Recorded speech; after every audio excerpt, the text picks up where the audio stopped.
Hello, and welcome to the Essential Reads podcast. My name is Isaac, and my goal is to bring to you a bunch of classic English audiobooks in an easy and accessible way.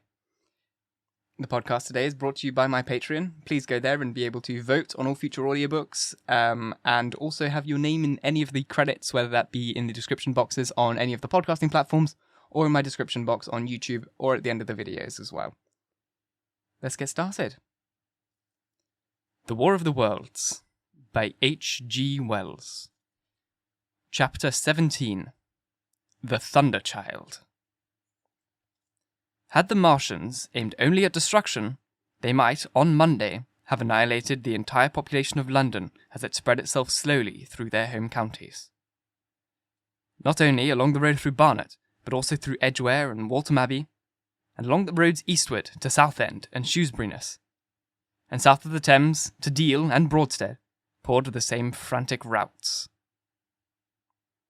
If one could have hung that June morning in a balloon in the blazing blue above London, every northward and eastward road running out of the tangled maze of streets would have seemed stippled black with the streaming fugitives, each dot a human agony of terror and physical distress.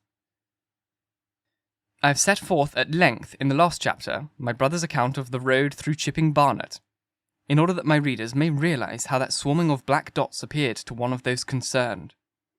Never before, in the history of the world, had such a mass of human beings moved and suffered together.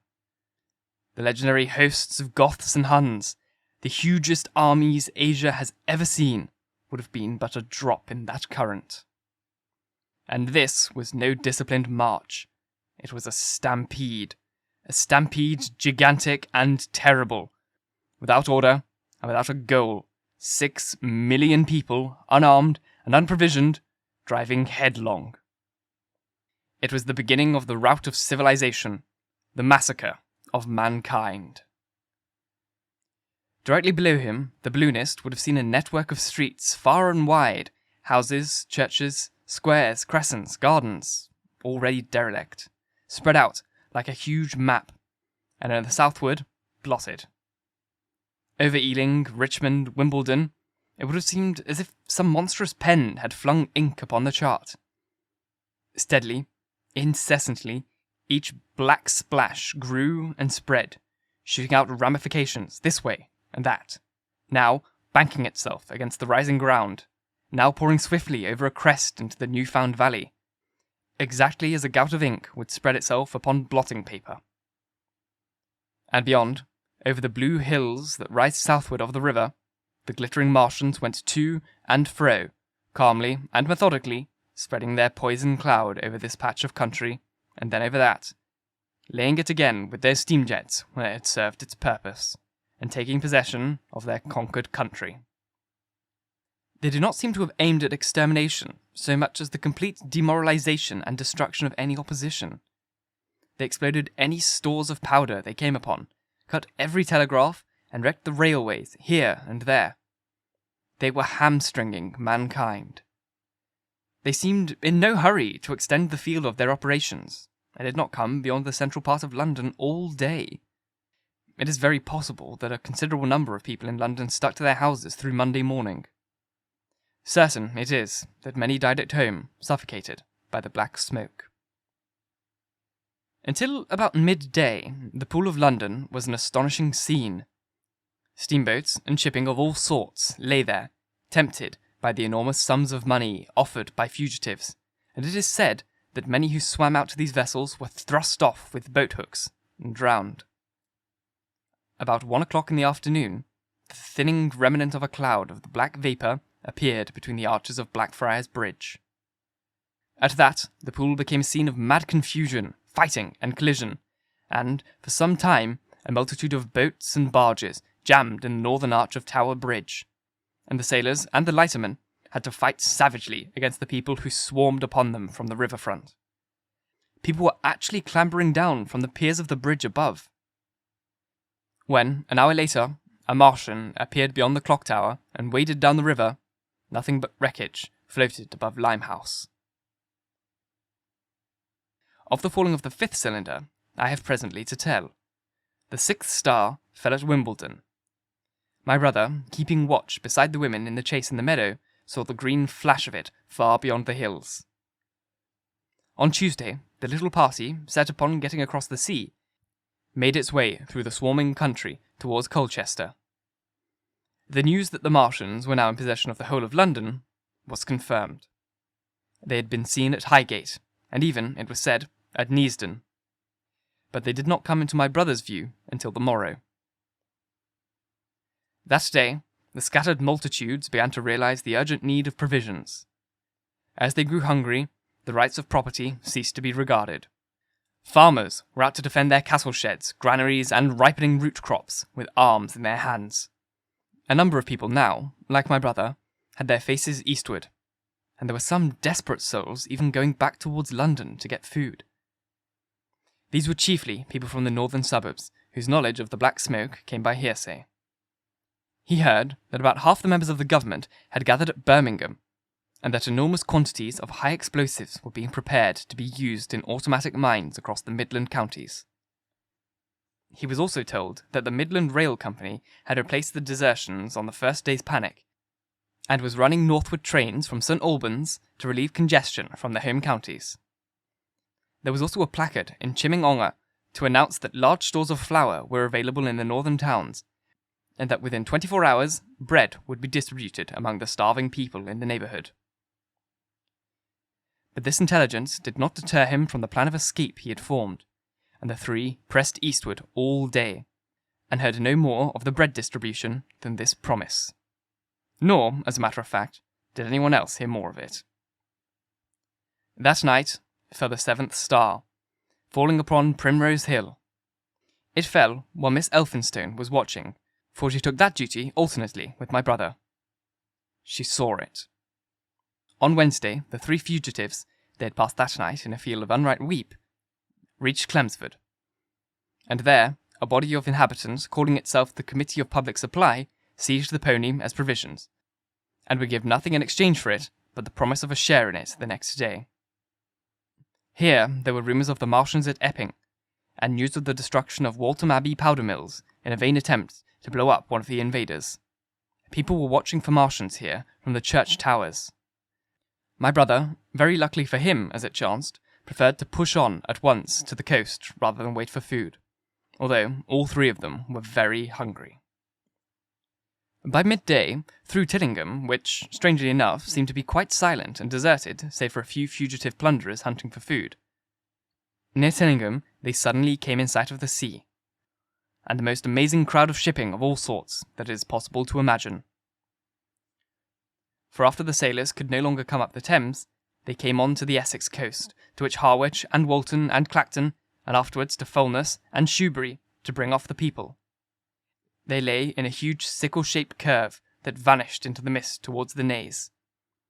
Close inshore was a multitude of fishing smacks, English, Scotch, French, Dutch, and Swedish, steam launches from the Thames yachts, electric boats, and beyond were ships of large burden, a multitude of filthy colliers, trim merchantmen, cattle ships, passenger boats, petroleum tanks, ocean tramps, an old white transport even, neat white and grey liners from Southampton and Hamburg.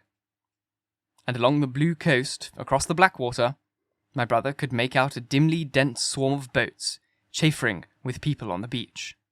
A swarm which almost extended up the Blackwater, almost to Malden. About a couple of miles out lay an ironclad, very low in the water, almost, to my brother's perception, like a waterlogged ship. This was the ram, Thunderchild. It was the only warship in sight, but far away to the right, over the smooth surface of the sea, for that day there was a dead calm, lay a serpent of black smoke to mark the next ironclads of the Channel Fleet, which hovered in extended line, steam up and ready for action, across the Thames estuary during the course of the Martian conquest, vigilant and yet powerless to prevent it. At the sight of the sea, Mrs. Elphinstone, in spite of the assurances of her sister-in-law, gave way to panic. She had never been out of England before. She would rather die than trust herself friendless in a foreign country, and so forth. She seemed, poor woman, to imagine that the French and the Martians might prove very similar. She had been growing increasingly hysterical, fearful, and depressed during the 2 days' journeying, Her great idea was to return to Stanmore. Things had always been well and safe at Stanmore. They would find George at Stanmore. It was with the greatest difficulty that they could get her down to the beach, where presently my brother succeeded in attracting the attention of some men on a paddle steamer from the Thames. They sent a boat and drove a bargain for £36 for the three. The steamer was going, these men said, to Ostend. It was about 2 o'clock when my brother, having paid their fares at the gateway, found himself safely aboard the steamboat with his charges. There was food aboard, albeit at exorbitant prices, and the three of them contrived to eat a meal on one of the seats forward. There were already a couple of score passengers aboard, some of whom had expended their last money in securing a passage, but the captain lay off the Blackwater until 5 in the afternoon, picking up passengers until the seated decks were even dangerously crowded. He probably would have remained longer had it not been for the sound of guns that began about that hour in the south. As if in answer, the Ironclad, seaward, fired a small gun and hoisted a string of flags. A jet of smoke sprang out of her funnel. Some of the passengers were of the opinion that this firing came from Shoeburyness, until it was noticed that it was growing louder. At the same time, far away in the southeast, the mast and upworks of 3 ironclads rose one after the other out of the sea, beneath clouds of black smoke. But my brother's attention speedily reverted to the distant firing in the south. He fancied he saw a column of smoke rising out of the distant grey haze. The little steamer was already flapping her way eastward out of the big crescent of shipping, and the low Essex coast was growing blue and hazy when a Martian appeared, small and faint in the remote distance, advancing along the muddy coast from the direction of Foulness. At that, the captain on the bridge swore at the top of his voice with fear and anger at his own delay, and the paddles seemed infected with his tremor. Every soul aboard stood at the bulwarks or on the seats of the steamer and stared at the distant shape, higher than trees or church towers, inland, and advancing with the leisurely parody of a human stride. It was the first Martian my brother had seen, and he stood, more amazed than terrified, watching this Titan advancing deliberately towards the shipping, wading farther and farther into the water as the coast fell away.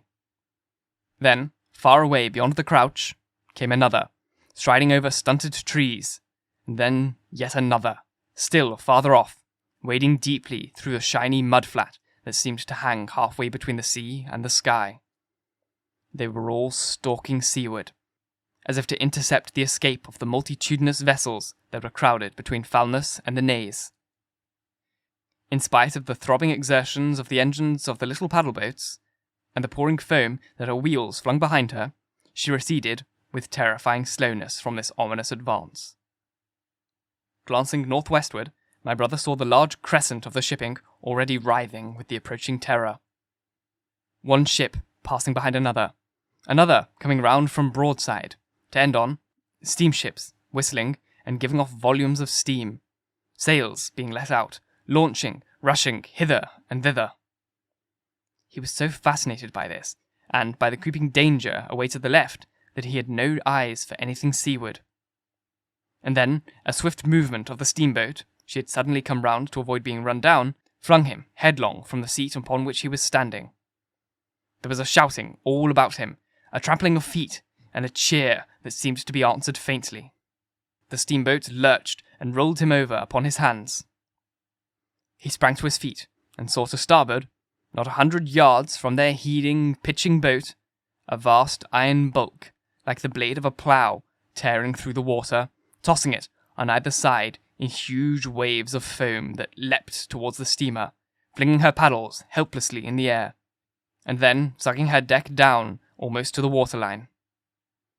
A douche of spray blinded my brother for a moment. When his eyes were clear again, he saw the monster had passed and was rushing landward. Big iron upperworks rose from this headlong structure, and from that twin funnels projected and spat a smoking blast shot with fire. It was the torpedo ram, Thunderchild, steaming headlong, coming to the rescue of the threatened shipping.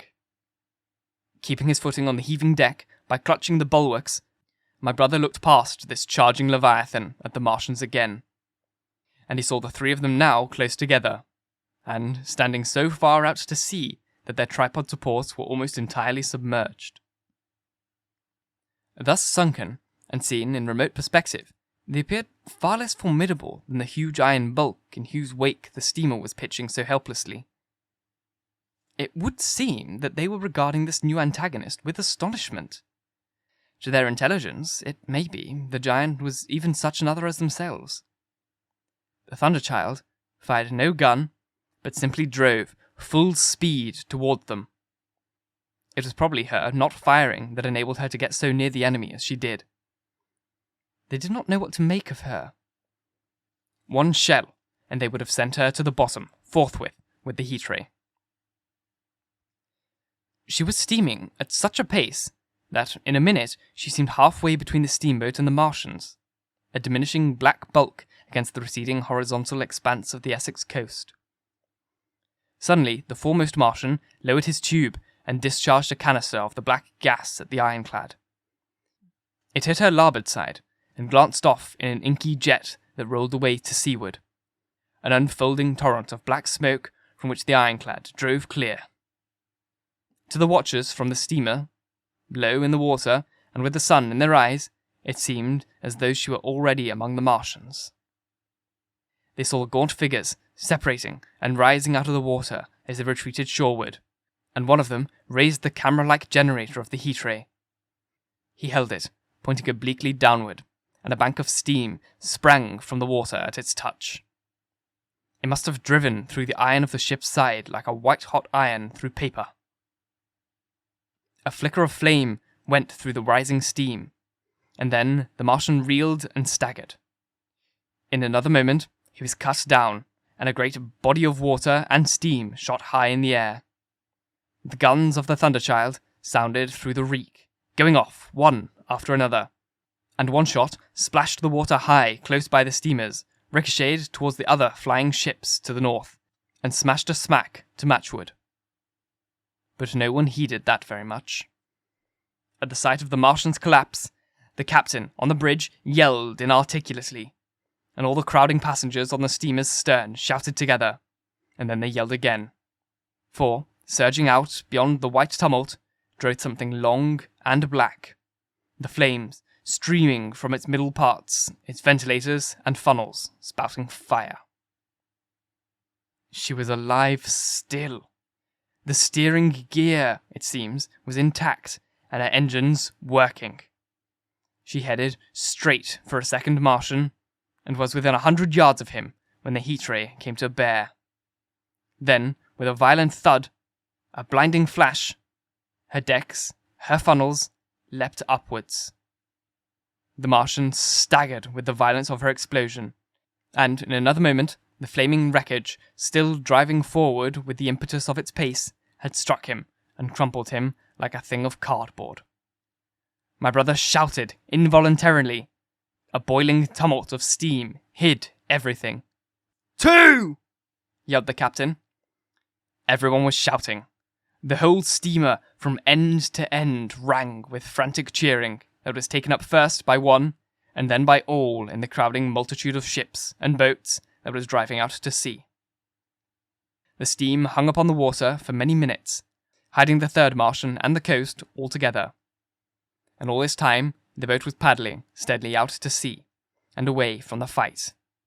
And when at last the confusion cleared, the drifting bank of black vapour was intervened, and nothing of the Thunderchild could be made out, nor could the third Martian be seen. But the ironclads to seaward were now quite close, and standing in towards the shore past the steamboat. The little vessel continued to beat its way seaward, and the ironclads receded slowly toward the coast, which was hidden still by a marbled bank of vapour, part steam, part black gas, eddying and combining in the strangest way. The fleet of refugees was scattering toward the northeast. Several smacks were sailing between the ironclads and the steamboat. After a time, and before they reached the sinking cloud bank, the warships turned northward, and then abruptly went about and passed into the thickening haze of evening southward. The coast grew faint, and at last indistinguishable amid the low banks of clouds that were gathering about the sinking sun. Then suddenly, out of the golden haze of sunset, came the vibration of guns, and a form of black shadows moving. Everyone struggled to the rail of the steamer, and peered into the blinding surface of the west, but nothing was to be distinguished clearly. A mass of smoke rose, slanting and barred the face of the sun.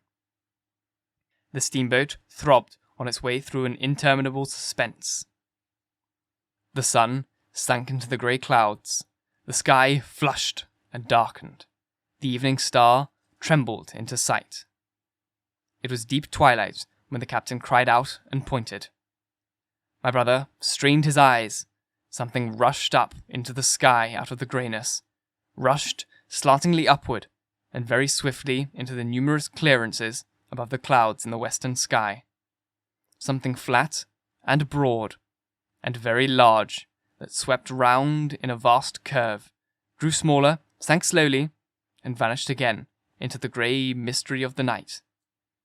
And as it flew, it rained down darkness upon the land. Thank you so very much for listening. If you enjoyed, please like, comment, share, all that jazz. And if you really enjoyed, do subscribe, because there's more to come. And if you're listening on podcast, please leave a review, share it around, get it in front of many people as possible. It would really mean so much to me. That is the end of Book 1. In a couple of days, we'll be starting Book 2, The Earth Under the Martians. Please join me for that. Once again, I thank you for listening. And until next time, bye-bye.